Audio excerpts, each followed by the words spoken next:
No podemos mantener las propiedades evidentemente íntegras de la fibra, pero tampoco nos quedamos con las propiedades efímeras o bajas de la matriz, ¿no? O sea, obtenemos finalmente un punto medio.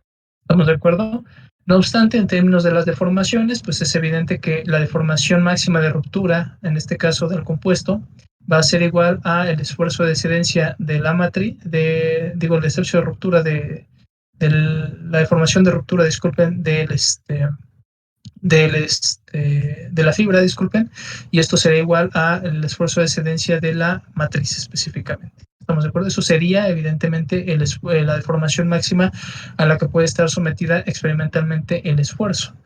En este sentido, pues bueno, también esa aseveración es cierta basada en lo que comentábamos la vez pasada, es decir, cuando literalmente, por ejemplo, la fibra se fractura, entonces empieza a trabajar la matriz, pero finalmente la parte, o sea, la gran aportación mecánica que llega a tener en este caso el material, sale, pues ya queda finalmente limitada, ¿no? Ya no tenemos fibras, están completamente fracturadas, entonces el material pues alcanza su deformación máxima propiamente dicho. ¿Estamos de acuerdo? Ahora, en este caso, pues estas relaciones se explican considerando sobre todo un volumen de control, el cual pues básicamente representaría en este caso la fibra, la matriz circundante, como lo tenemos en esta figura. ¿Estamos de acuerdo? Donde vemos básicamente el mismo concepto. Si se dan cuenta, insisto, es lo que nosotros ya habíamos visto desde la perspectiva de regla de mezcla, solo que a lo mejor desde un punto de vista un poquito, definido en un volumen de control. Es un aspecto tridimensional, para decirlo de otra forma, ¿no? Entonces, a partir de esta figura, pues podemos establecer que la fibra y la matriz sufren la misma elongación en la dirección longitudinal, evidentemente, o, dicho de otra forma, el cambio en C. ¿Estamos de acuerdo? Es decir, el desplazamiento en el compuesto. ¿Estamos de acuerdo? Eso ya, insisto, lo hemos visto. No obstante, sabe que la elongación del compuesto es tal que alcanza la elongación a la ruptura. ¿Estamos de acuerdo? Es decir, alcanza su deformación máxima. Entonces se hacen las consideraciones que tenemos a continuación. La primera dice que la elongación máxima que puede sufrir la matriz sale en este caso la deformación máxima de matriz y la deformación máxima de fibra y del compuesto serán iguales. Lo anterior pues se expresa mediante la ecuación que tenemos aquí, que en este caso es lo que ya habíamos visto, por ejemplo, en los sistemas, en este caso en serie, ¿no? ¿Estamos de acuerdo? La carga máxima soportada por el compuesto, evidentemente, que es Fc máxima, será igual a la suma de las fuerzas soportadas por el refuerzo y por la matriz. Es decir, de otra forma, lo que ya hemos visto para una condición en serie. Reescribiendo la ecuación anterior en términos de los esfuerzos, se tendría entonces que el área multiplicada por el esfuerzo del compuesto va a ser igual al área de la fibra por el esfuerzo al que está sometida la fibra o el esfuerzo máximo de la fibra, más, en este caso, el área de la matriz por el esfuerzo máximo de la matriz. ¿Estamos de acuerdo? Aquí es importante notar que los esfuerzos, no estamos hablando de los esfuerzos a los que está aplicado propiamente dicho el compuesto, es decir, no estamos bajo el concepto propiamente fundamental de la regla de mezclas, donde tratábamos de definir las propiedades a partir de los elementos constituyentes. Aquí estamos hablando de los parámetros máximos que puede, en teoría, soportar un material compuesto. Por eso el término máximo habla de esos puntos límites, ¿no?, que tenemos. Estamos de acuerdo, el esfuerzo máximo al que puede estar sometido el compuesto. En este caso, por las áreas, evidentemente, pues son las áreas compuesto, fibra y matriz, mientras que los esfuerzos son los esfuerzos máximos que soporta cada uno de los elementos, ¿no? Entendiendo el compuesto como un elemento más, ¿no? Entonces, si despejamos de la ecuación, en este caso, el esfuerzo máximo del compuesto, pues tenemos entonces esta expresión, básicamente, que nos dice que en este caso la regla de la fracción volumétrica, sale tanto de la fibra como de la matriz, se pueden utilizar para estimar en este caso el esfuerzo máximo, al que puede estar sometido el esfuerzo. Es decir, también mediante la regla de mezclas es posible y factible, estimar las propiedades mecánicas del material compuesto, hablando específicamente de los límites. ¿Estamos de acuerdo? Las propiedades límites del material compuesto. Sin embargo, en este caso, la ecuación anterior se plantea para un caso ideal y será válida solo para un material optimizado, donde la deformación en la falla de compuesto sea igual a las deformaciones a las que fallan los constituyentes. ¿Estamos de acuerdo? O sea, se dan cuenta, es un caso muy específico, ¿no? Es casi como que está amarrado con hilitos, por decirlo de alguna forma, ¿no? Evidentemente, el valor obtenido de la ecuación corresponderá al de la dirección de la fibra, es decir, correspondería a la longitudinal. ¿Estamos de acuerdo? Ahora, no obstante, dentro del ensayo de un material compuesto ortotrópico unidireccional en condición de membrana, que es finalmente lo que hemos estado manejando, se sabe que en este caso es posible obtener las ciertas propiedades mecánicas que van a caracterizar completamente al material compuesto en su totalidad, hablando en específico de sus parámetros de resistencia. El primero sería la resistencia a la tensión en dirección longitudinal a las fibras, ¿sale? La resistencia a la compresión en la dirección longitudinal a las fibras, la resistencia a la tensión en la dirección transversal a las fibras y la resistencia a la compresión en la dirección transversal de las fibras específicamente. ¿Ok? Entonces, estos elementos, propiamente solo estos cuatro, pues caracterizan evidentemente las dos condiciones a las que pueda estar sometido un material compuesto. Tanto a tensión como a compresión. En este caso, recuerden que la compresión, propiamente dicho, se va a presentar o se va a dar principalmente, no necesariamente por la existencia de una carga en la dirección de la compresión como tal solamente, sino que también, por ejemplo, los efectos de Poisson. Estamos de acuerdo, los efectos de Poisson también tienen un efecto finalmente en este contexto. ¿Estamos de acuerdo? Entonces, realmente la compresión, pues bueno, habla finalmente, bueno, o sea, entendiendo en este caso, si ustedes lo estiraran en T, pues finalmente estas propiedades mecánicas de resistencia toman en consideración finalmente la reducción del área debido precisamente a cuestión de cuando se empieza a estirar, digamos, en este caso, el material compuesto. ¿Estamos de acuerdo? Y adicional a esto, también otro parámetro que tenemos es la resistencia al corte en el plano, que en este caso sería propiamente dicho la resistencia máxima cortante del material. Estamos de acuerdo que se caracteriza por los cambios específicamente de forma, ¿no? Estamos de acuerdo, no de escala, sino de forma específicamente. Entonces es curioso porque para un material en esta condición específica de membrana tenemos o requerimos específicamente 5 propiedades fundamentales de resistencia para poder evaluar las características o, en este caso, las propiedades de resistencia, no las propiedades mecánicas, las propiedades de resistencia, ¿ok? Del material compuesto. ¿Estamos de acuerdo? Entonces aquí podemos ver que entonces estas propiedades de resistencia para un material compuesto son mayores que las necesarias para un material isotrópico, evidentemente. En general se sabe que las estructuras de los materiales compuestos presentan un estado de esfuerzos complejo, como lo hemos visto, y que puede estar acompañado de una combinación de esfuerzos longitudinales, transversales en tensión, compresión y cortante. Por lo que tanto, resulta necesario teorías de falla que en este caso puedan comparar los estados de esfuerzos contra las propiedades de resistencia del material. ¿Estamos de acuerdo? Es decir, con estos parámetros que tenemos por aquí. ¿Estamos de acuerdo? ¿Dudas por ahí?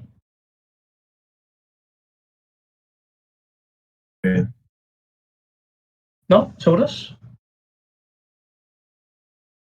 Ok, perfecto. Entonces, ahora, a manera en general, por ejemplo, se sabe que a nivel internacional, pues se pueden identificar principalmente algunos criterios de falla o teorías de falla para aplicación de materiales compuestos, que en este caso son satisfactorias desde el punto de vista teórico y son aplicables en el diseño de componentes de material compuesto. No obstante, al día de hoy se pueden encontrar también diversas fallas basadas en la resistencia del material compuesto, pero nada más vamos a ver las teorías de falla más ampliamente difundidas en diferentes referencias bibliográficas, ¿vale? No, es decir, no vamos a ver todas las que realmente a la fecha de hoy se encuentran, sino las que más ampliamente van a encontrar difundidas. Aquí en este contexto, quizá las dos más difundidas en general son la teoría de falla de Sai-Hill y la teoría de falla de Sai-Gu, principalmente para materiales compuestos. En este sentido, son teorías de falla relativamente fáciles de implementar, ¿no?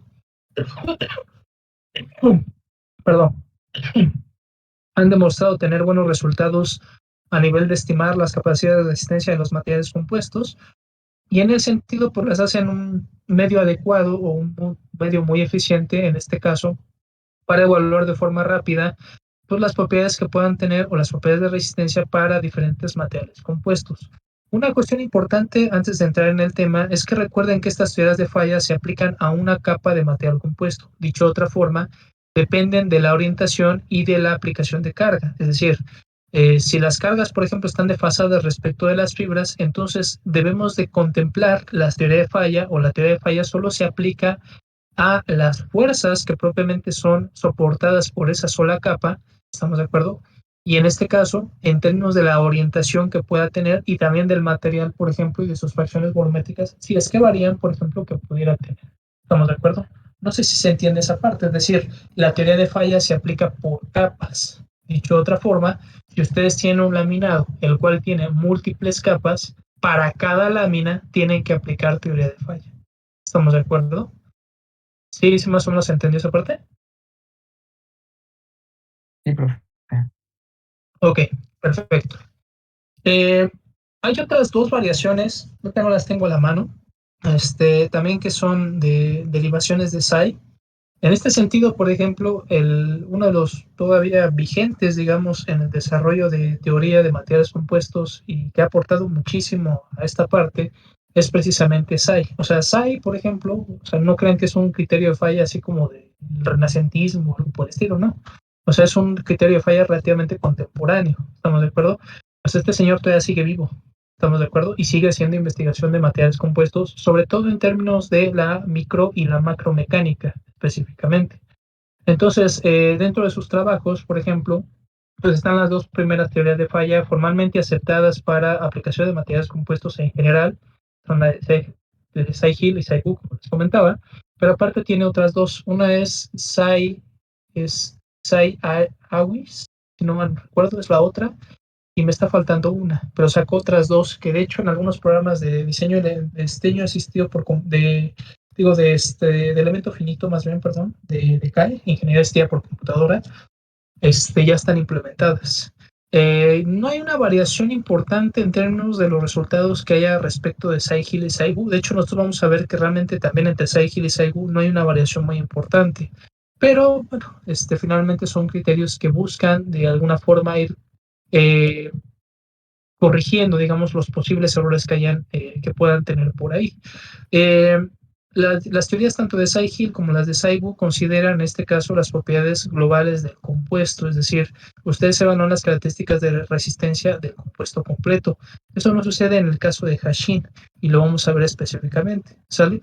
Mientras que Cy-Hill y Cy-Gu ustedes obtienen un solo parámetro de resistencia, por decirlo de alguna forma, o sea, depende de la ecuación, la vamos a ver. En el caso de Hashin, disculpen, encuentran más, o sea, requieren calcular más criterios de falla específicamente. ¿Vale? Ahora, primero tenemos la teoría de falla del esfuerzo máximo. Esta teoría pues se establece bajo el concepto de que la ruptura de un material compuesto bajo carga combinada, entendiendo carga combinada como las tres cargas fundamentales que tenemos, ¿sale? Es decir, tensión longitudinal, tensión transversal y cortante, se dará cuando cualquiera de los esfuerzos llegue al máximo valor de resistencia del compuesto. ¿Estamos de acuerdo?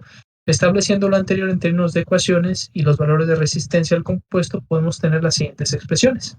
Tenemos una carga combinada en tensión, ¿sale? Entonces tendríamos en este caso primero que los esfuerzos específicamente que nosotros obtengamos en valor absoluto deben de ser iguales, o sea, para que el material falle, deben de ser iguales a los límites que nosotros encontramos previamente, es decir, a esto.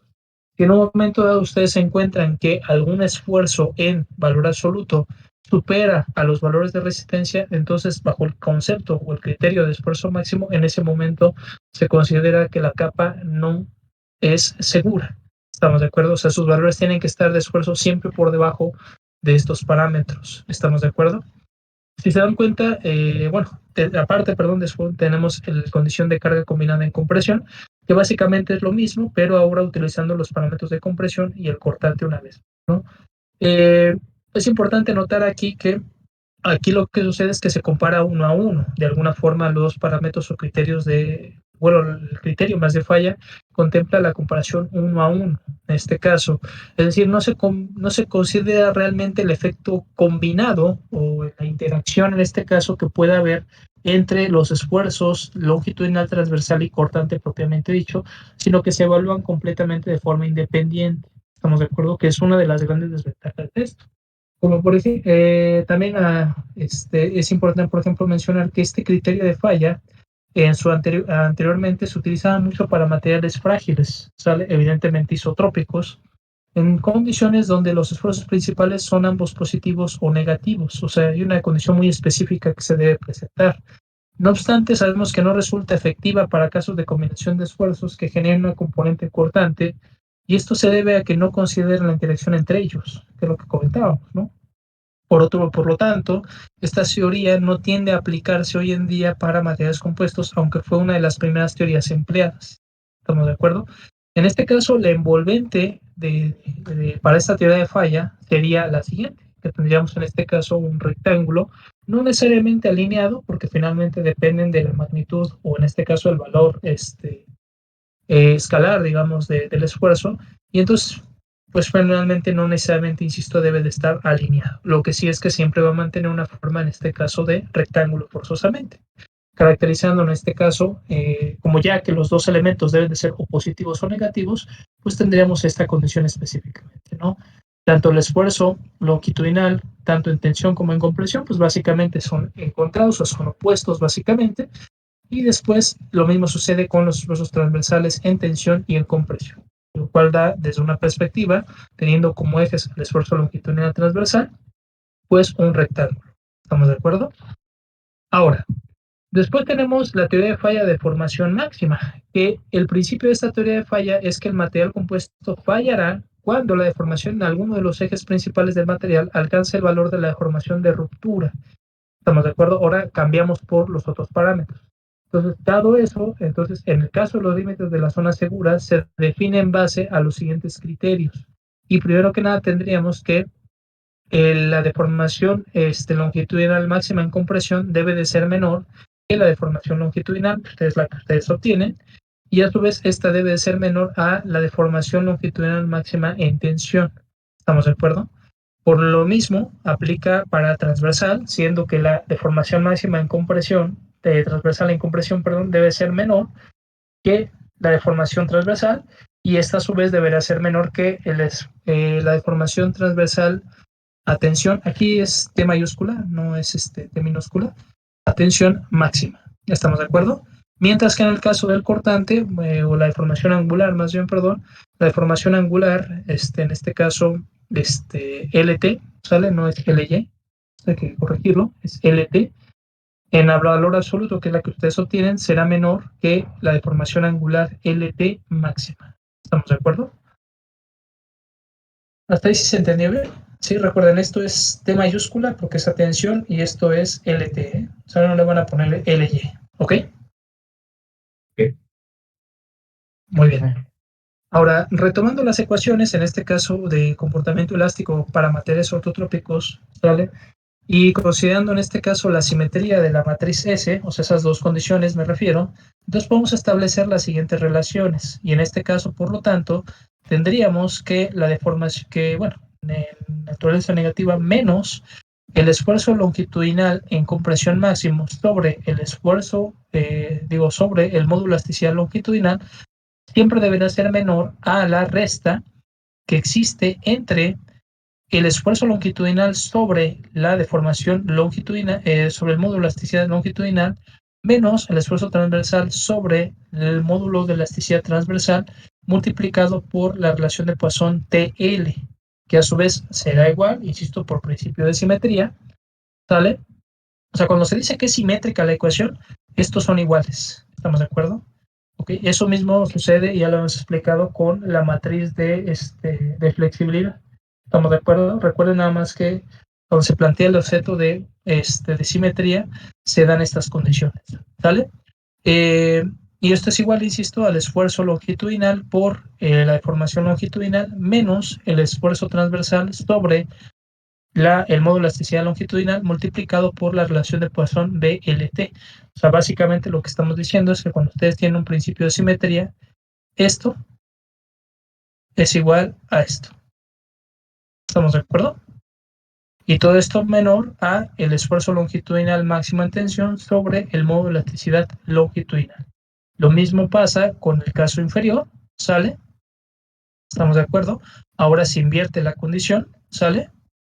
Pero básicamente se llega a la misma definición. Bueno, o no tanto a la misma, disculpen, pero digamos, en términos ahora de los elementos, en este caso, en la dirección transversal. ¿Estamos de acuerdo? Arriba es longitudinal, abajo es transversal. ¿Ok? Entonces, tomando como base las relaciones anteriores, es posible entonces determinar los esfuerzos. Perdón, no lo había comentado. Recuerden que en este caso, esto solamente aplica para los esfuerzos lineales, ¿sale? Si se dan cuenta, esto no aplicaría para el esfuerzo cortante por su naturaleza. Recuerden que en este caso todos los demás componentes son cero y es por eso que no la estamos considerando.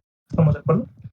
Ahora, insisto, tomando esta parte, entonces es posible determinar los esfuerzos máximos admisibles para el material y que corresponden a los límites de la envolvente de la teoría de falla. Por lo tanto, tenemos que el esfuerzo longitudinal máximo en tensión va a ser igual al esfuerzo longitudinal menos el esfuerzo transversal por la relación de Poisson LT. A su vez, el esfuerzo transversal máximo en tensión será igual al esfuerzo transversal menos el esfuerzo longitudinal por la relación de Poisson TL. Y finalmente, y también el esfuerzo negativo, en este caso, menos el esfuerzo longitudinal en compresión máximo, va a ser igual al esfuerzo longitudinal menos el esfuerzo transversal por la relación de Poisson LT. Y finalmente, menos el esfuerzo transversal máximo de compresión será igual al esfuerzo transversal menos el esfuerzo longitudinal por la relación de Poisson TL. ¿Estamos de acuerdo? Ahora, en este aspecto, el criterio de deformación plástica tampoco se considera la interacción entre las diferentes componentes de deformación. ¿Estamos de acuerdo? O sea, sí considera el comportamiento combinado de los esfuerzos, ahí está, pero solamente los esfuerzos axiales, no del cortante. Pero ahora no contempla la interacción entre las deformaciones. Por lo tanto, tampoco se emplea para el análisis de material de compuestos hoy en día. En este caso, la envolvente para la deformación máxima, la envolvente de falla, sería en este caso aún una especie de trapezoide, ¿estamos de acuerdo? Que tendría esta forma, ¿ok?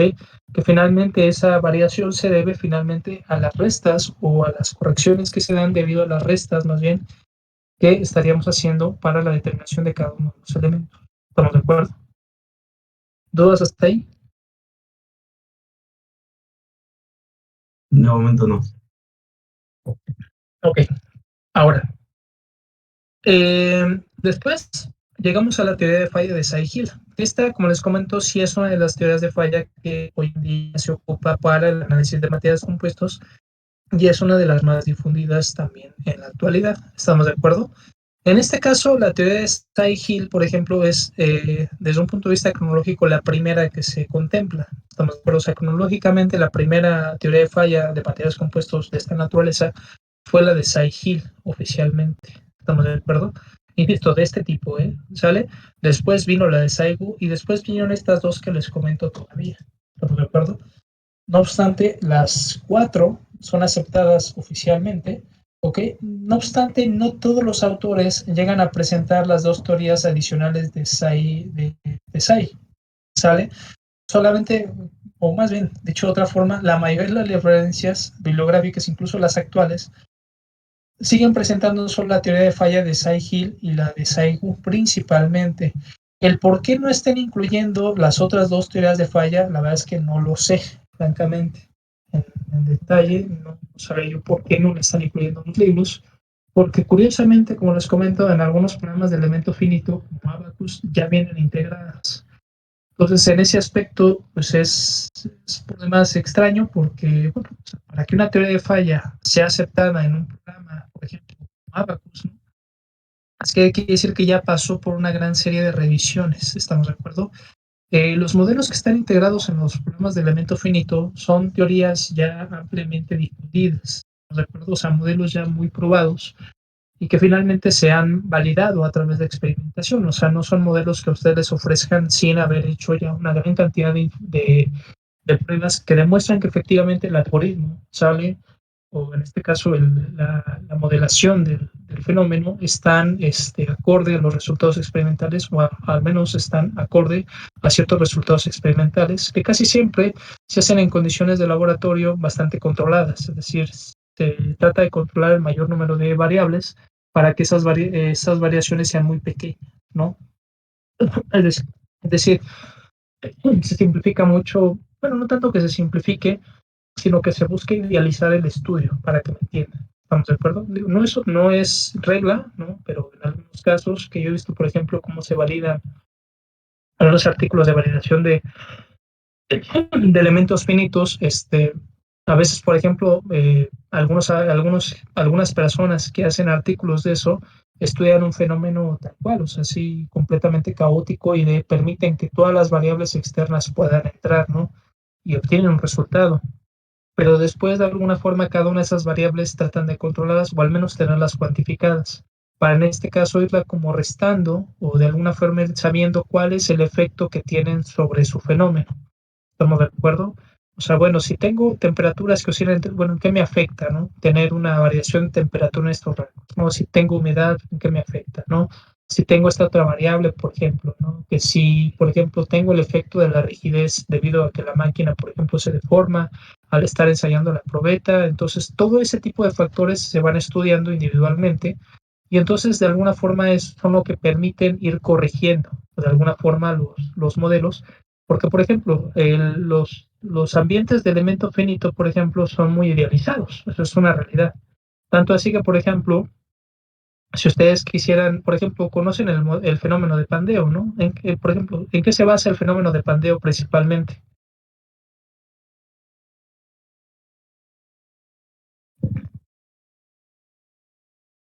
Pues en que no se alcanza la carga crítica de pandeo. Eh, bueno, pero, o sea, físicamente, ¿qué representa el pandeo? Que una columna sometida a compresión, ¿qué?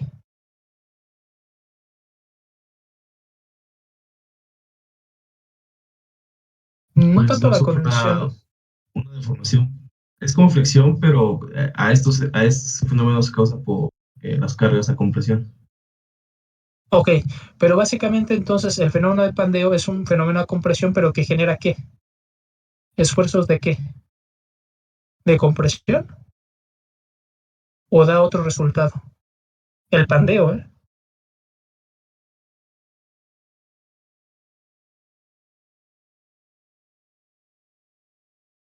O sea, ustedes están aplicando cargas de compresión, eso es un hecho. Pero el pandeo contempla que la columna no solamente experimenta compresión, sino además también experimenta otro fenómeno. ¿Cuál es ese? Y que casi siempre lo miden a través de una Y máxima. Deformaciones. ¿Información? No, no, no, no, no es la deformación. No, es una Y máxima.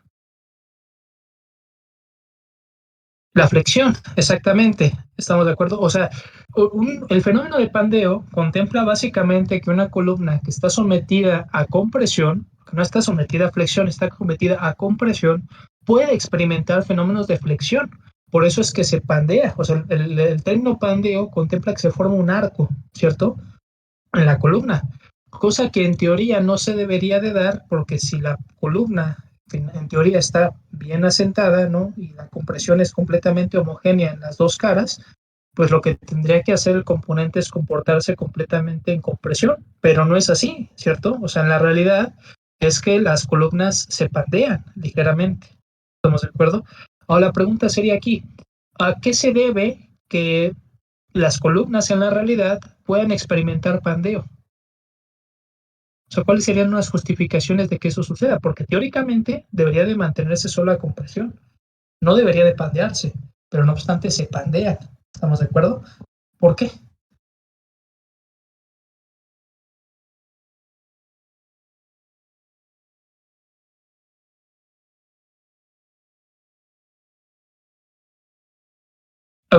Importante, estamos hablando del fenómeno físico real, ¿eh?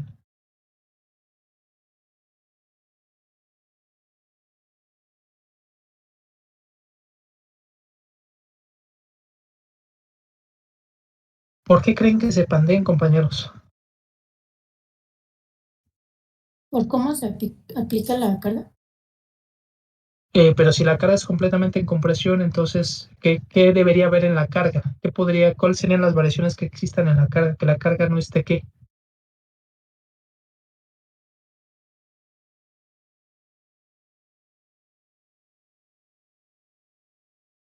La carga no excede la carga crítica de pandeo. No, no, no, no, no. Es que eso es parte de la teoría del análisis del pandeo, pero no es el fenómeno físico. O sea, no, o sea, ¿por qué se pandean las columnas? O sea, Es realmente, ¿por qué? Dice la compañera que puede ser a las cargas, ¿no? Nosotros contemplamos que las cargas, tanto la cara inferior como la cara superior de la columna, pues están perfectamente, digamos, sometidas bueno, pues, básicamente la carga está en la parte superior, en teoría, mientras que la parte inferior está empotrada, ¿no? Entonces, la compañía decía variaciones en la carga, pero esas variaciones en la carga, ¿qué quiere decir? Que tengo más carga, por ejemplo, de un lado de la columna que de otro. Puede ser que no estén alineadas para mantener el equilibrio. Alineadas, por ejemplo, la carga realmente sobre la cara de una columna, ¿cómo sería? ¿Sería una carga distribuida o sería una carga puntual?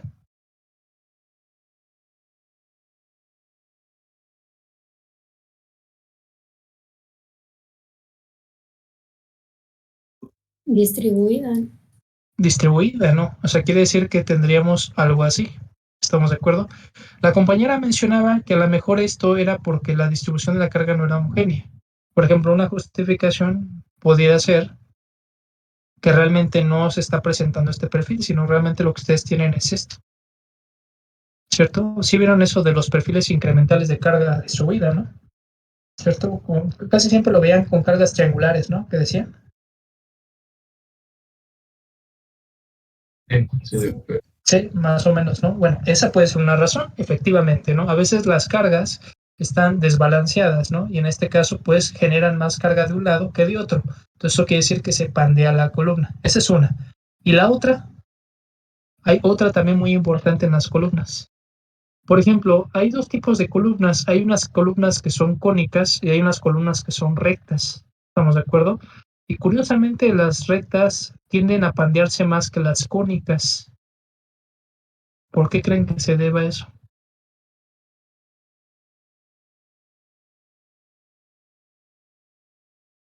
Por el material. No, no, no, no, no. No estamos hablando del material, estamos hablando de la forma.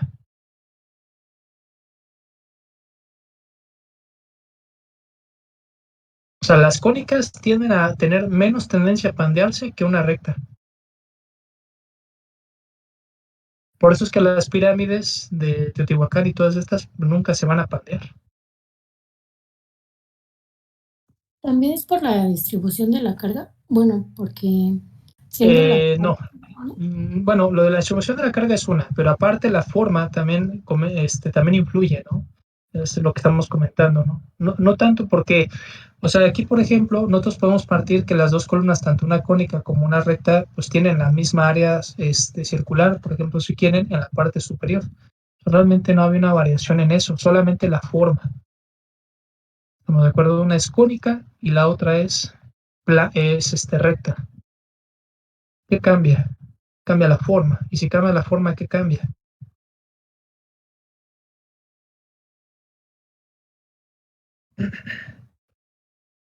puede ser la estabilidad de la columna. La que, perdón, compañero, no la escuché. La estabilidad de la columna.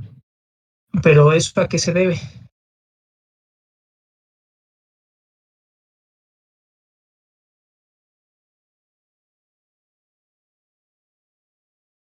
Mm, por ahí va, pero no, esa no es la justificación. Hay otra más fundamental. Por ejemplo, las pirámides, ¿por qué no se pandean? Por su forma. ¿Están de acuerdo? Por ejemplo, ¿cómo es más fácil que tiene una persona? ¿Que esté completamente recta, por ejemplo, y que tenga los pies rectos, o que tenga los pies, por ejemplo, abiertos? Rectos. Exactamente. Cuando él abre sus piernas, por ejemplo, ¿qué es lo que está moviendo? ¿Qué es lo que mueve? Su centro de gravedad, ¿no? Lo baja. Sus centros de gravedad. Y si mueve su centro de gravedad, ¿qué es lo que cambia también?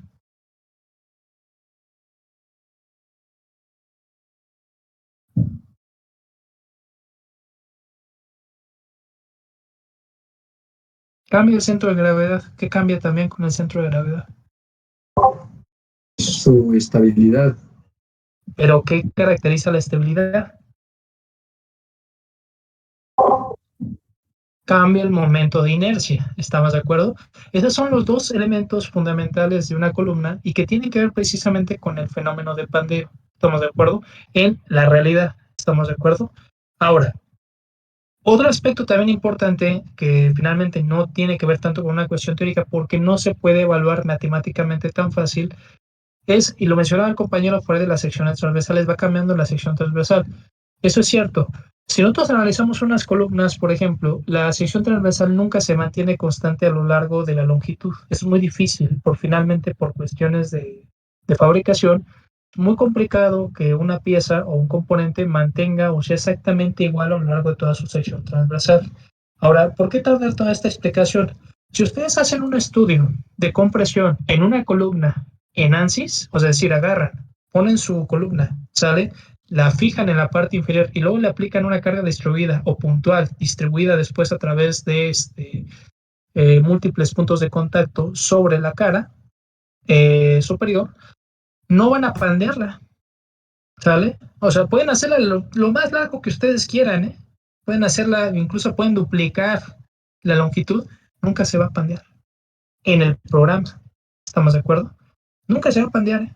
Nunca lo van a lograr. Es que a lo mejor no la hice suficientemente larga, ¿no?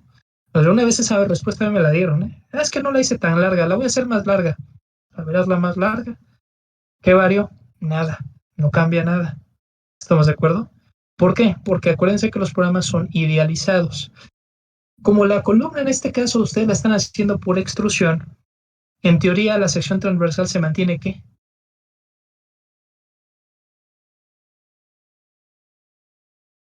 Constante. Es constante, es ideal, ¿estamos de acuerdo? Entonces, cuando ustedes cargan, en este caso sobre la columna, como es constante, la distribución es completamente homogénea a lo largo de todo el componente. Se comporta como una columna perfectamente en condición de compresión. No se va a pandear. Pero ¿cuál es el problema? Pues es que yo estoy estudiando pandeo, pues yo quiero estudiar el pandeo de la columna, ¿no? Pero no se pandea, aunque yo le ponga la carga. Entonces, la solución en esos casos, por ejemplo, es simular o inducir un daño muy pequeñito en una sección de la columna donde teóricamente se va a dar la máxima flecha, que en teoría es a la mitad de la columna, siempre y cuando, esta condición aplica, perdón, en columnas que son de sección transversal constante, ¿eh? ¿Estamos de acuerdo? Es decir, ustedes tienen su columna, la dibujan, es una representación nada más, es constante a lo largo de la sección transversal y exactamente a la mitad, casi imperceptible, le hacen una muesca de esta forma. La muerden, ¿estamos de acuerdo? Es decir, la dañan para que se entienda, ¿sale? Si hacen ustedes eso y vuelven a hacer su estudio de compresión, ¿qué creen que va a ser la columna?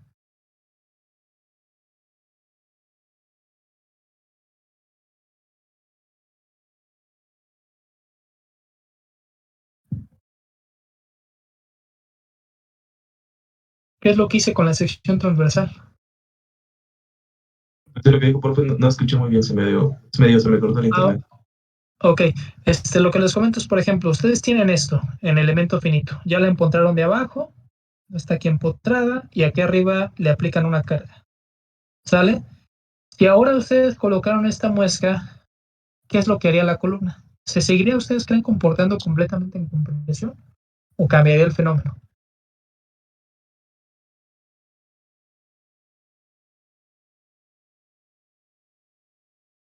Cambiar el fenómeno. Exactamente. Ahora Cambiaría, ¿no? exactamente, porque la sección transversal ya no es constante. Básicamente, ¿qué hace su columna? Se pandea en la dirección opuesta a la dirección. Como en este caso esto está aquí, ¿qué es lo que sucede aquí con el elemento cuando ustedes lo comprimen? Colapsa. ¿Estamos de acuerdo? Hace esto. Entonces, ¿qué es lo que sucede? Su columna va a hacer esto. Se simula el fenómeno de pandeo. Esos daños son muy pequeños, o sea, casi imperceptibles. De hecho, ustedes no lo ven hasta que hacen bueno, más bien, la recomendación es hacerlos muy pequeñitos, perdón. ¿Sale? No es que sean pequeños, se recomienda hacerlos muy pequeñitos, perdón, para que no tengan un efecto significativo en el comportamiento global del componente. ¿Sale? No hay una proporción como tal que se dé, porque casi siempre se van corroborando, se van comparando, disculpen, con los resultados experimentales que muchas veces ellos hacen. Y entonces, en ese sentido, pues van ajustando muchas veces el análisis y cosas así, ¿no? pero no es nada más así como que ponerle un valor y vamos a ver, ¿no? Bueno, o lo que se hace muchas veces es que se maneja como si fuera un daño. ¿Alguno de ustedes llevó fractura? ¿Ya llevaron fractura? ¿O están llevando fractura? Sí, profe. No, arielasticidad. Ok. ¿Alguno de ustedes lleva? Nadie está llevando fractura entonces, ¿va? Yo sí, profe. Sí, ok. Bueno, les comentaba lo de fractura porque estos valores se manejan en términos de la teoría de fractura. La longitud de grieta siempre se maneja con el término A. Entonces, aquí se maneja como si tuviera una pequeña grieta. Entonces, casi siempre en los modelos que se hablan, se hace un zoom aquí, se tiene la columna y se tiene una cuestión así, y entonces esto lo miden como A. Y lo que hacen en esos estudios muchas veces es ir variando A en ciertos rangos y van viendo cómo va cambiando el comportamiento en pandeo conforme van variando A. ¿Estamos de acuerdo?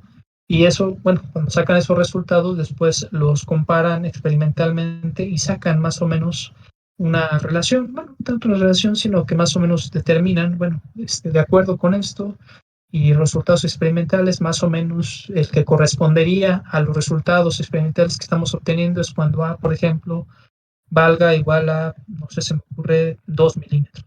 Porque son muy pequeñitos los defectos que se hacen. ¿Estamos de acuerdo? Entonces, eso es interesante porque finalmente nos damos cuenta cómo, en el caso de de elemento finito, pues los fenómenos tienden a estar muy simplificados muchas veces, ¿sale?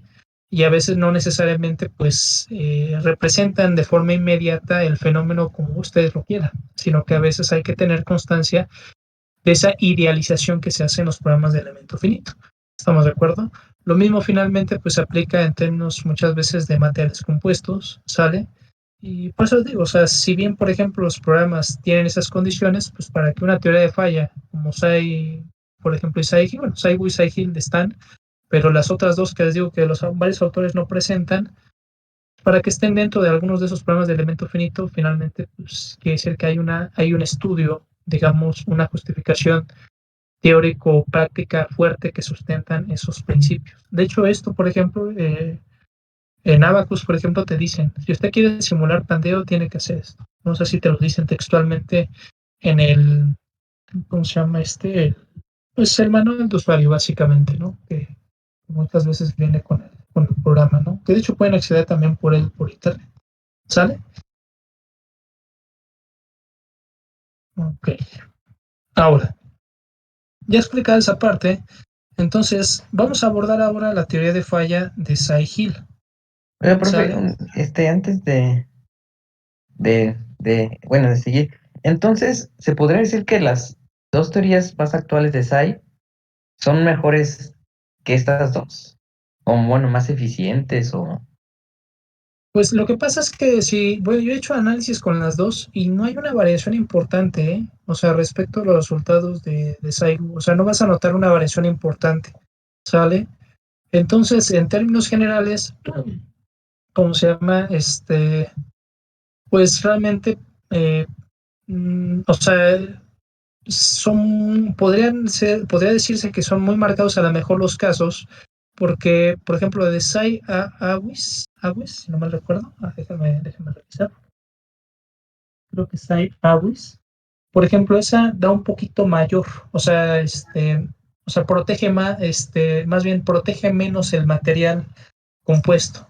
O sea, la de Sai Hill y la de Sai Wu normalmente están, o las teorías de falla dan un cierto margen de seguridad al material compuesto. O sea, aunque, por ejemplo, Cy-Hill te diga que va a fallar, la teoría en la práctica a lo mejor no falla, o no falla más bien.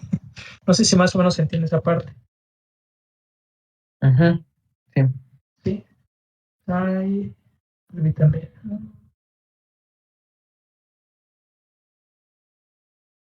Uy, si no me recuerdo la teoría de falla. Uy. Ah, no. Cy.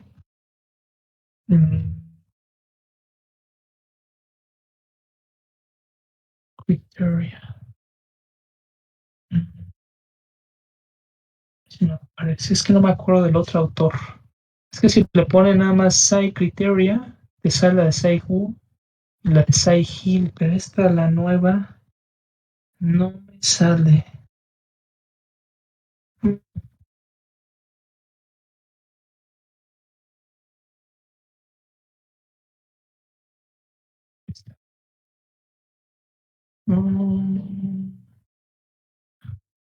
no, permítame.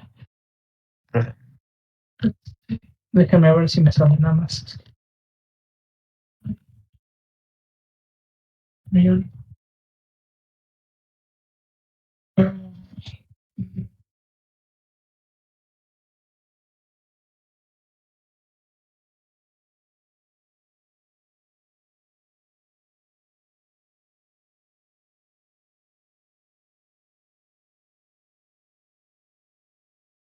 No, no me sale.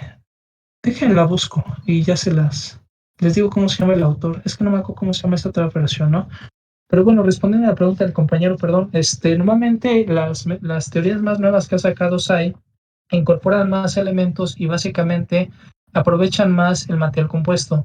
Una teoría de falla eficiente es aquella que primero que nada es efectiva o precisa para determinar realmente cuándo el material va a fallar. No obstante, la realidad es que las teorías de falla normalmente están, o por su naturaleza normalmente idealizada, tienden a proteger de más al material. Es decir, normalmente estas teorías de falla se plantean a veces en aspectos como muy marcados, es decir, estás bien y luego ya estás mal. O sea, es como que un cambio muy repentino y no necesariamente se toma en consideración la evolución que pueda tener el material compuesto. Dicho de otra forma, por ejemplo, entre los fenómenos reales que existen en los materiales compuestos, uno de los fenómenos importantes es, por ejemplo, el reacomodo de fibras. Este reacomodo que se da sobre todo en las fibras que están a 45 grados, esos reacomodos experimentalmente se traducen en que el material compuesto tiene un comportamiento más tenaz. ¿Estamos de acuerdo? Que si bien, por ejemplo, se encuentra representado en parte por la naturaleza misma de los esfuerzos y de las deformaciones, la realidad es que en ese aspecto, por ejemplo, la deformación propiamente dicho solo contempla muchas veces ese reacomodo repentino que puedan tener y no necesariamente todavía la parte en la que, por ejemplo, eh, todavía parte de las fibras puedan estarse también reacomodando. Es decir, eh, por ejemplo, puede ser que alguna sección del material compuesto falle primero y ahí se traten de reacomodar las fibras, pero hay otras secciones que no han fallado y que finalmente se resisten a. O sea, ese tipo de variaciones muchas veces aleatorias que puede haber en el material compuesto, pues las teorías de falla no lo toman en cuenta. Y otro fenómeno muy importante que no toman en cuenta, por ejemplo, estas teorías de falla, es la condición o el comportamiento del mismo entramado de las fibras. Por ejemplo, las fibras tejidas, como las woven fabrics, no quedan vistos a las telas propiamente, o los tejidos de fibras, ustedes saben que hay diferentes configuraciones y experimentalmente se ha visto que dependiendo de la configuración hay variaciones en el comportamiento. En este caso se debe a la interacción que las mismas fibras tienen entre sí, dado el entrelazamiento que ellas tengan. ¿Estamos de acuerdo? De hecho, el fenómeno ahí es muy complejo y dentro de cómo se ha analizado, por ejemplo, algunos contemplan que se da una situación similar al de, por ejemplo, cuando este, ¿cómo se llaman estas? Las amarras. No sé si, por ejemplo, ustedes, si llegaron a ver, por ejemplo, han llegado a ver películas de barcos, por ejemplo, cuando se trata de controlar las velas, cuando se trataba de controlar las velas, lo que hacían los marineros era que mediante la cuerda, o sea, no es que el marinero jalara la cuerda, o sea, el marinero no podía por sí solo jalar la cuerda, sino que lo hacían era pasarla a través de los mástiles. No sé si alguna vez notaron eso de pura casualidad. Creo que sí se refiere, Sí. profe. Sí, entonces eso finalmente lo hacían ellos porque eso incrementa la resistencia o no tanto la resistencia, sino que incrementa la fuerza de sujeción. O sea, finalmente cuando ustedes pasan la cuerda alrededor del mástil, eso finalmente genera que el área de contacto se incremente y entonces eso ayuda a que no tengan ustedes que cargar todo el peso, digamos propiamente dicho. Pasa lo mismo, por ejemplo, si ustedes practican rappel. Ya ven que, por ejemplo, cuando hacen el freno, se pasan la cuerda hacia atrás por parte de atrás de la espalda y entonces las frena, porque lo que están haciendo es literalmente colocar la cuerda en una posición tal cual que se autobloquee. Esos mismos fenómenos se presentan en las fibras, solo que a un nivel más pequeño. Si se dan cuenta, eso incrementa la resistencia per se del material compuesto. O sea, realmente el material compuesto es más resistente en una condición de entramado que en una condición, por ejemplo, de analizarlo como capas independientes una sobre otra. Entonces, aquí lo importante es que ese tipo de fenómenos o ese tipo de incrementos de resistencia, ¿sale? Que sutiles o particulares que están en los materiales compuestos, las teorías de falla no lo contemplan. Entonces, la teoría de falla te va a decir que el material falla, pero si tú lo ensayaras, ¿sale? Por ejemplo, si ustedes calculan la teoría de falla y determinan los esfuerzos para alcanzar el valor de 1, vamos a explicarlo ahorita, esa parte, y se los aplicaran al componente original, ¿sale? Especificando, ¿no? Que fueran las mismas proporciones o lo más cercanas posibles, se van a dar cuenta que el compuesto no falla a esa condición. ¿Estamos de acuerdo? Ahora, no quiere decir que no se dañe, pero no falla. ¿Estamos de acuerdo? ¿Ok? Entonces, las teorías de falla, insisto, buscan en ese contexto proteger, ¿no? O bueno, por su naturaleza, insisto, teórica, casi siempre eh, están, o por su naturaleza más bien, perdón, protegen más al material. ¿Estamos de acuerdo? O sea, no sé si a lo mejor la expresión sea correcta, estaba pensando en otra, en la forma más adecuada, pero lo que sí les digo en realidad es si ustedes estudian los esfuerzos y los aplican al material compuesto considerando que ya llegaron a un valor de 1 en teoría de falla, el compuesto no falla, se los aseguro, no va a fallar. ¿Estamos de acuerdo? Entonces, en ese sentido, las teorías de Sai-Wu, de Sai-Hill, estas dos que les comento, pues no tienen una variación importante y son casos muy específicos en las que, por ejemplo, una te pueda decir que falla y la otra te diga que no. ¿Estamos de acuerdo? Entonces, en este sentido, las nuevas que sacó Sai lo que hacen o lo que básicamente te aportan es que puedes trabajar o en este caso aprovechas más el material compuesto. O sea, finalmente se busca la eficiencia del sistema. Entonces, en ese sentido, pues la mejor eficiencia se tendrá que alcanzar pues reduciendo en menor medida, perdón, los materiales, es decir, finalmente buscan el ahorro de materiales. Entonces, como no hay mucha variación, pues realmente el ahorro que puedas hacer, por ejemplo, de utilizar una y otra, pues no es significativamente diferente en ese aspecto, ¿no? Al menos por lo que yo veo, no me parece, digo, no he hecho específicamente un estudio para ver qué tanto me ahorra de material, por ejemplo, las nuevas teorías de falla de SAI, pero por números no parece haber una alteración importante, ¿no? ¿Estamos de acuerdo? No sé si más o menos se Entonces, responde. ajá, sí, Sí, sí, perdón, profe. adelante. Entonces, es nada más como que intentar ir mejorando lo poco mucho que pueda ser de sus, ahora sí que de las versiones pasadas. Sí, sí, o sea, finalmente él lo que busca es. Lo que pasa es que la teoría de falla, por ejemplo, o sea, estas teorías de falla que vamos a ver nosotros, a pesar del número de variables que contemplan, son teorías de falla fáciles de aplicar. Hay otras teorías de falla que se basan como decíamos, en teorías fenomenológicas más complejas. Estos son completamente teóricos, ¿eh? O sea, estos de Sai-Hi, Sai-Wu, ¿eh? Hay unos que tienen a tener consideraciones experimentales, por ejemplo, ¿no? Ciertas constantes que se adicionan al comportamiento y pues son modelos complejillos, ¿no? O sea, no son así como que ecuaciones que se aventen ustedes a mano, ¿no? O sea, son algoritmos que contemplan muchos factores encima. El problema es que en términos de diseño, por ejemplo, en materiales compuestos, pues esos modelos a veces se vuelven imprácticos. ¿Son más precisos? Claro, son más precisos y se ha demostrado. Pero para aplicación, por ejemplo, en diseño de estructuras de material compuesto, pues no llegan a ser tan apreciados porque toma mucho tiempo evaluar con ellos, por ejemplo, pues el comportamiento de una componente, tienes que irlos ajustando, es que a ver, espérate, lo que pasa es que si es esto, pues ahora tengo que meterle esta variable, o incluso, por ejemplo, algunos requieren como tal que estudies, o sea, que obtengas variables experimentales para poder aplicar el modelo, ¿no? O sea, casi casi te tienes que ir al laboratorio primero, haces tus pruebas y luego regresas a rediseñar, ¿no? Imagínate que tú estás trabajando en diferentes configuraciones de material compuesto. O sea, ¿cuántas pruebas de laboratorio tienes que hacer No, para una esa vida. parte, ¿no? Sí, o sea, realmente entonces por eso es que no son tan apreciados, o sea, por No digamos son para. prácticas de usar. Exactamente, o sea, no se consideran prácticas, o sea, más bien es que no se consideran prácticas, ¿no? De hecho, en el argot de los materiales compuestos, por ejemplo, cuando les piden a ustedes resultados de resistencia, seguramente siempre o les piden Sai-Hi o Sai-Wu. Incluso Hashin a veces también como que muchos tienden a hacerle el feo.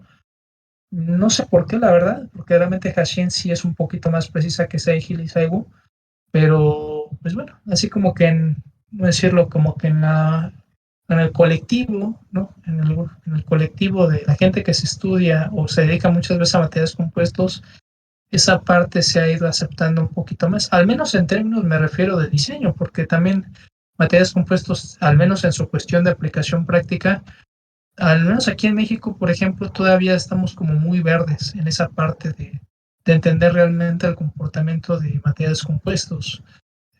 Si bien, por ejemplo, se aplica el proceso y se hacen manualmente, me refiero, en la fabricación se hacen muchas cosas interesantes. En la parte de cálculos, a veces como que no hay mucho interés, ¿no?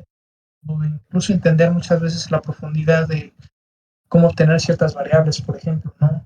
Yo estuvimos en un congreso de poliformas y se estaba presentando una técnica nueva para hacer una bolsa de envasío mediante una membrana de silicona.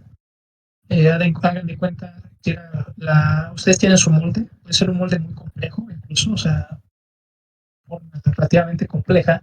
En este caso, la bolsa de vacío, por ejemplo, tiene la peculiaridad, junto con también el RTM y la infusión, de que finalmente las bolsas tienen que tratar de buscar tomar la forma de la pieza, pero tratan de adaptarse más, no es que tengan la forma de la pieza. ¿Estamos de acuerdo? Entonces, en algunos casos, eso los limita para aplicarse de forma directa y a veces que se tienen que hacer bolsas demasiado grandes para que en este caso puedan de alguna forma rellenar completamente la pieza. Entonces aquí, por ejemplo, la persona, no recuerdo dónde venía, porque no era estadounidense, creo que era canadiense, ¿eh? No me crean mucho, ¿eh? Él presentaba una máquina que, bueno, me presentó su equipo, que era básicamente como una compresora, como una pistola de pintura, donde él lo que hacía era colocar sobre el molde, él lo iba pintando con capas de silicona que era líquida en color azul, de hecho, y va poniendo capas, varias capas, varias capas, varias capas, y hasta después de un rato esa cosa se endurece, o sea, se solidifica de alguna forma y se vuelve una membrana elástica, pero súper elástica, ¿eh? Hagan de cuenta como del moquillo ese que luego les venden en el metro, que luego ya que lo aventaban a la pared, ¿sí? Luego que lo aventan a las puertas, así, esa es la consistencia que tiene. Sale muy gelatinosilla, así peculiar, ¿no? Digo, no tiene un acabado superficial, al menos externo, muy bueno, pero internamente sí, prácticamente lo calcaba, ¿no? Entonces, él presentaba eso para aplicación de procesos de infusión de resina y RTM Light principalmente, ¿no? Y entonces, por ejemplo, pues él explica, ¿no? Bueno, es que esto, por ejemplo, pues te ayuda mucho porque no tienes que ahora, por ejemplo, ya no tienes que estar haciendo bolsas muy grandes para cubrir. Ah, y también una cuestión, perdón, lo había olvidado, también era reutilizable. Entonces, pues estaba interesante porque ya no tienes que andar tirando tus bolsas, ¿no? Eso es lo que él explicaba, ¿no? Pero después empezaron a preguntarle por el espesor. ¿Pero cómo controlas el espesor? Le preguntaban, ¿no? ¿Pero cómo controlas el espesor? ¿No? No, bueno, y en ese aspecto, por ejemplo, también la persona que estaba como intermediaria, porque él no habla español, como que también no sabía decirle las cosas, como que no supo cómo expresar las ideas. Y entonces eso conlleva que, pues él de hecho sí explica esa parte porque él dice, porque realmente le dice en un momento, es que no entiendo a qué se refieren con el espesor, ¿no? Y entonces ella le dice literalmente eso a la persona, es que ¿a qué te refieres con el espesor? No, pues que cómo controlas el espesor con ese proceso, ¿no? Y entonces nosotros nos quedamos así, es que no se controla el espesor porque esos procesos precisamente contemplan que van a extraer la mayor cantidad de resina y entonces finalmente pues el espesor no es un parámetro controlable. ¿Estamos de acuerdo? Sino lo que tú logras es quitar una gran cantidad de resina, te quedas con un componente quizá no de un espesor controlado, pero que finalmente tiene propiedades mecánicas muy importantes porque reduces la cantidad de resina. ¿Estamos de acuerdo? Pero mucha insistencia en el espesor. Y eso lo vimos en muchas exposiciones. O sea, siempre la pregunta del espesor, pero el espesor cómo lo controlan, ¿no? Pero el espesor cómo lo controlan. Es que el espesor es importante, ¿no? Y entonces lo que vemos nosotros es que mucha parte de los materiales compuestos se ha implementado en mucha industria local mexicana pero a veces no sin tener muchas perspectivas sobre la realidad de algunos procesos de manufactura, ¿no? Y los productos resultantes que hay. Claro, RTM, por ejemplo, sí permite obtener piezas con un espesor controlado, que tienes un molde sólido, evidentemente, y por eso muchos lo ocupan, ¿no?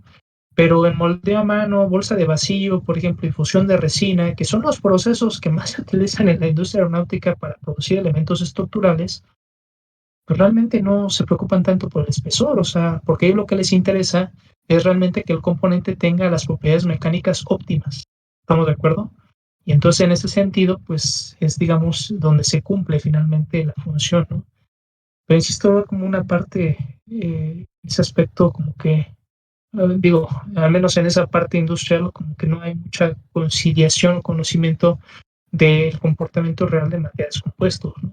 Entonces es importante, de hecho aquí es interesante también lo que estamos viendo, porque yo una vez me topé con un artículo, o creo un póster, creo, de un estudio de una ala de material compuesto, así lo presentaron en el artículo, que estaba fabricada de fibra de carbono con resina epóxica. Y pues ves que modelan el componente bien, como un material ortotrópico, no mentira. No, no, no, sí, sí lo modelan como laminado, perdón. Pero la bronca vino cuando sacaron la teoría de falla. Porque para ellos validar la teoría de falla, en lugar de presentar los resultados de una teoría como Sai-Gil o Saigu, presentaron von Mises. O sea, presentan la distribución de esfuerzos de von Mises. Y dices, pues es que von Mises no es una teoría de falla en materiales compuestos porque nada más utiliza el límite de excedencia, un solo límite de excedencia. ¿Qué límite de excedencia usaron? Y entonces cuando tú revisas, pues utilizaron el límite de excedencia del carbono. O sea, entonces, ¿qué es lo que están realmente haciendo? Pues en términos generales, pues ellos están considerando como si el ala estuviera hecha toda de carbono, ¿no?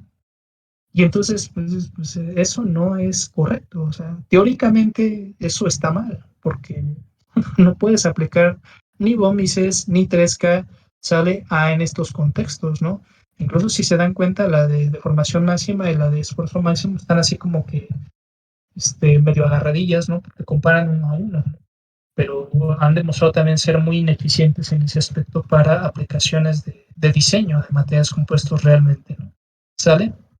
Entonces, insisto, pues a veces es una parte que es importante, ¿no? Todo recordar mucho en términos de materiales compuestos, ¿no? Pero bueno, son cuestiones que uno se va topando por ahí, ¿no? ¿Sale? De hecho, una parte interesante también de SAI, nada más para acotar, a pesar de que SAI, mucho de su trabajo ha sido relacionado con materiales compuestos en este sentido, también ha hecho muchos estudios sobre teorías de falla diagonales adhesivas en materiales compuestos. Entonces, hay una teoría de falla de SAI, que es el criterio de falla de SAI, para uniones adhesivas de materiales compuestos, creada, bueno, propuesta por él y definida por él.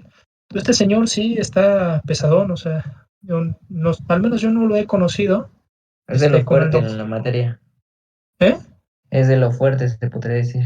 Sí, en el mundo. Yo no lo he Ajá. conocido, pero el doctor con el que yo trabajé en Francia sí lo conoció en una ocasión. Dice que un personaje pues bastante chistoso. Es más, ¿saben quién lo conoce? Mirabete, el libro de materiales compuestos. Sí, él estuvo en una conferencia, yo no estuve en esa conferencia, estuvieron otros profesores, pero me contaron. Ahí Mirabete les presentó unos nuevos modelos para poder estimar, ¿cómo se llama? Las propiedades mecánicas de los materiales compuestos, bueno, con unas ecuaciones alternativas o una variación de la regla de mezclas. O sea, la fundamentación creo que sí era regla de mezclas, le digo, yo no estuve, pero hace unas adecuaciones a través de unos ciertos parámetros y entonces, bueno, finalmente las ecuaciones son distintas, pero el objetivo es el mismo, determinar las propiedades fundamentales de un material compuesto. ¿Estamos de acuerdo? Y esta exposición la hace Mirabete. Él finalmente pues es español y pues no hay problema, ¿no? La presenta, ¿no? Pero y en su momento creo que fue el doctor Hilario, si no mal recuerdo, le pregunta, dice, bueno, pero es que esto, o sea, le preguntaba sobre la naturaleza, si no mal recuerdo, de esas constantes o esos valores, si no mal recuerdo, pero esos cómo se determinan o cuál es el contexto, porque pues ahí puede haber variaciones de esto y esto, ¿no? Y chistoso Miravete porque le dice, bueno, la verdad les voy a ser honesto, dice, esto realmente, o sea, esta teoría no es, o sea, no es mía, o sea, este es de Sai, ¿no? Y pues la verdad es que, pues, yo les puedo decir que si lo hizo Sai, dice, eso viene con sello de garantía, ¿eh? Dice, viene con sello de garantía, o sea, si viene firmado por Sai, eso es garantía de que sirve, ¿no? Entonces, Pieza yo les puedo ciega. asegurar, exacto, es así le dice, pero chistoso, yo no estuve, pero me contaron, y se voltea y dice, no, bueno, realmente esto es de Sai, dice, pero lo que yo les puedo decir es que si está hecho por Sai, eso trae sello de garantía, eso no lo duden, ¿no? Así, o sea, no lo pongan en tela de juicio, ¿no? O sea, de que tiene calidad esto, tiene calidad, o sea, seguramente aquí hay una gran cantidad de trabajo que yo no estoy presentando, dice, pero que si hablamos con Sai, dice, seguramente lo tiene, ¿no? Y fue o sea, el compañero, dice, pues qué chistoso, ¿no? Porque ves que lo conoce, ¿no? En ese sentido, y dice, no, pues es que lo hizo Sai, si lo hizo Sai, eso viene con garantía de que sirve, ¿no? ¿No? Entonces sí es una persona él que a la fecha de hoy, insisto, todavía está por ahí, ¿sí? Y ya es una persona mayor, este señor, pero todavía sigue por ahí, pues produciendo, sigue produciendo conocimiento. De hecho, todavía tiene por ahí, ¿cómo se llama? Unos artículos. Yo revisé apenas uno hace del 2011, creo, que es el que revisé. Y pues todavía sí que está ahí anda dando guerra, ¿no? Pero sí, en términos de las figuras, por ejemplo, él es de los más fuertes en comportamiento mecánico de materiales compuestos a nivel mundial. O sea, realmente es uno de los más fuertes en ese aspecto, ¿no? Y de los que más ha estado avanzando sobre esta cuestión. Realmente, si nos vamos a hablar de varios, pues hay varios especialistas, pero él sí está, digamos, en este contexto de entre pues sí, si no es que es el más fuerte, porque realmente es el que más ha aportado a toda esta teoría. O sea, ha aportado y sigue aportando todavía a la fecha de hoy, ¿no? ¿Sale? Muy bien. Entonces, vamos a ver Gracias. rápido. Sí, no hay problema. Vamos a ver rápido lo que alcancemos a ver de la teoría de Sai, ¿sale? Que sería la primera teoría de falla que nos corresponde. Y en este caso vamos a tener que esta se establece eh, bajo el concepto de los esfuerzos combinados del material compuesto alcanzan el valor de la unidad. ¿Estamos de acuerdo? Es decir, en este caso, 1. O sea, la suma de todos debe de alcanzar 1. Será entonces, o en teoría, cuando el material falle. ¿Estamos de acuerdo? O sea, cuando la parte de la izquierda es igual con 1, entonces el compuesto o la capa de material compuesto falla. ¿Estamos de acuerdo? En otras palabras, podemos decir que la unidad representa la envolvente segura del material. Por tanto, la envolvente de teoría de falla se puede expresar básicamente con esta ecuación, donde tenemos que primero el esfuerzo longitudinal al cuadrado menos el esfuerzo longitudinal por el esfuerzo transversal sobre lo que viene siendo el esfuerzo longitudinal máxima tensión al cuadrado va a ser más el esfuerzo transversal al cuadrado sobre el esfuerzo transversal en tensión al cuadrado más el esfuerzo cortante sobre el esfuerzo máximo cortante al cuadrado. Y todo esto será igual con 1. ¿Estamos de acuerdo? Aquí notamos que finalmente esta ecuación solamente incorpora el parámetro de tensión junto con el cortante, una situación similar a la de esfuerzo máximo, pero que no obstante sí permite considerar la combinación, digamos, lineal de los esfuerzos de cada uno de ellos, como un principio de superposición para que se entienda, ¿no? Ahora, con el objeto de disponer de una indicación del factor de seguridad, ¿sale? Vamos a definir entonces la letra R.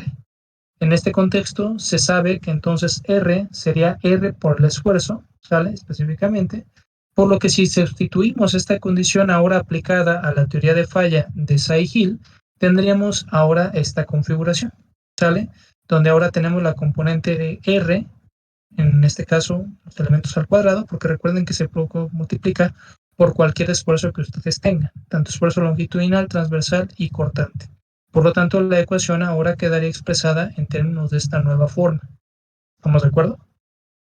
Si nosotros despejamos a R de la ecuación anterior, obtenemos esta expresión para determinar el factor de resistencia, donde R será igual a todo esto. Ahora, en este caso, podemos decir entonces que la teoría de falla de Sai-Hill establece que el compuesto fallará cuando el factor de resistencia sea igual con 1. ¿Estamos de acuerdo? Lo que significa que el factor de seguridad R deberá ser superior a 1 para asegurar que el compuesto no falle. ¿Estamos de acuerdo? ¿Sí se entiende esa parte? O sea, si ustedes tienen punto 9, ¿qué significa? Que el material falló. Que el material falló. ¿Estamos de acuerdo? Entonces, en este caso, por ejemplo, si ustedes obtienen un valor, por ejemplo, hipotéticamente de R igual con 2, ¿eso qué significaría?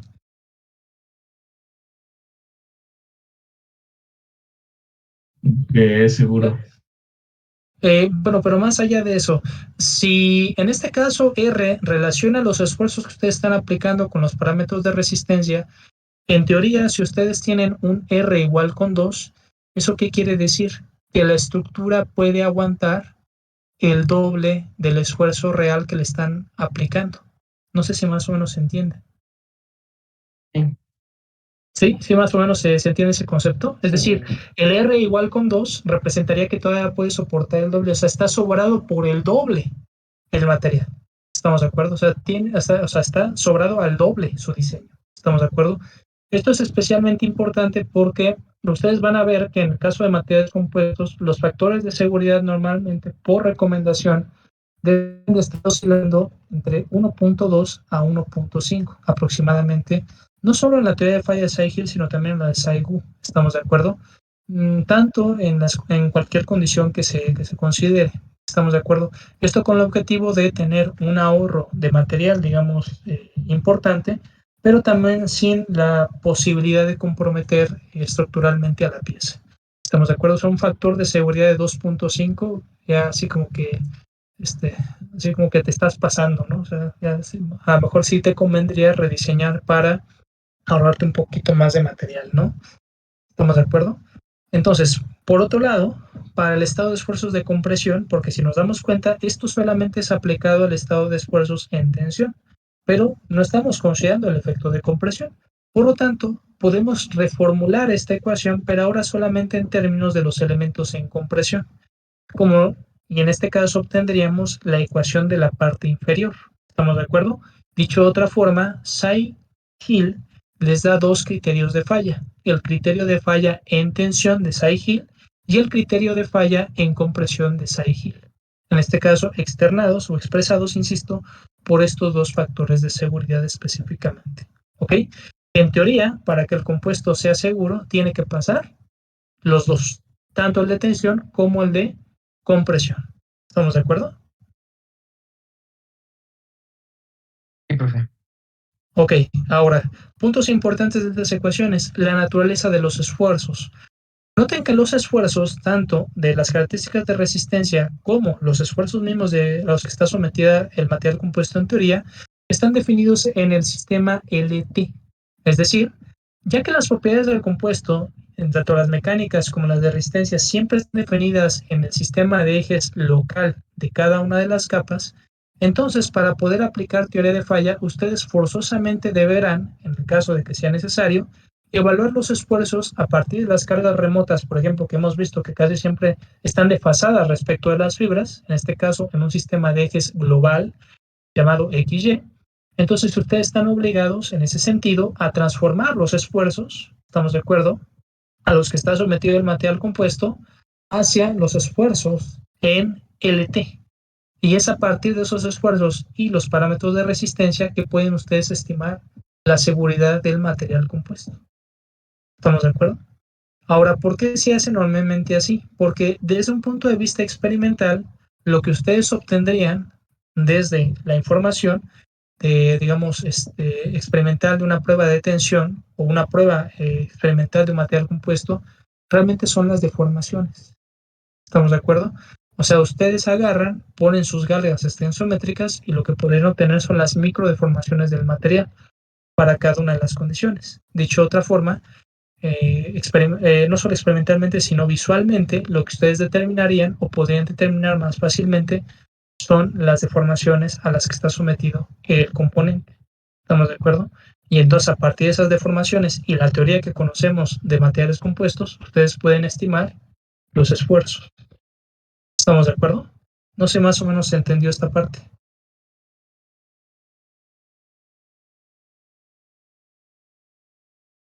Sí, claro. ¿Sí? Profe. Muy bien. Y ya solamente para finalizar, sabemos que en el caso de la teoría de falla de Cy-Hill, esta es una teoría de tipo cuadrática. Además, se puede observar a través de la formulación que la teoría sí considera, el efecto del esfuerzo cortante en el plano, cosa que no pasaba en los demás casos, ¿no? O sea, combina el efecto cortante. Esta se utiliza, de forma muy amplia en la industria para estimar la resistencia, sumado a varios programas de MEF que incorporan módulos de análisis especializados en materiales compuestos laminados, que disponen de esta teoría de falla, como les comentaba, y de hecho permiten observar el campo de falla del laminado. ¿Estamos de acuerdo? La condición de carga que se esté aplicando. ¿Estamos de acuerdo? O sea, realmente cuando ustedes aplican esta teoría de falla, la cromática de la pieza, que en este caso les muestra el estado de la componente, ustedes pueden pedir la visualización específicamente de los resultados de teoría de falla, que en este caso estarían en términos de el factor de resistencia. Te van a poner punto 1, punto 2, punto 3, 1, etcétera. ¿Estamos de acuerdo? No obstante, es importante notar, y también una parte importante, en la teoría de falla de Cy-Hill, bueno, aquí cambia de los programas, pero al menos en el caso de Abaqus, lo que esperaríamos es ver, no les da el factor de resistencia, es importante mencionarlo, él les da esto, ¿estamos de acuerdo? Quiere decir que les da la parte izquierda de la ecuación, entonces, por lo tanto, en el campo de falla, ustedes esperarían siempre ver resultados de menos de 1, ¿estamos de acuerdo? Porque en el momento en que llega 1, entonces quiere decir que el material, en esa zona al menos, ya falló. ¿Estamos de acuerdo? Nada más como apunte. No obstante, es importante notar que la condición de carga que se está no obstante, es importante notar, que la teoría de falla se debe de aplicar por capa, que es lo que comentamos en la dirección de las fibras de laminado que se esté analizando. ¿Ya? Que en este caso las propiedades también están definidas en ese mismo sistema. Finalmente, una de las limitaciones importantes de la teoría es que considera las propiedades de tensión y de compresión por separado.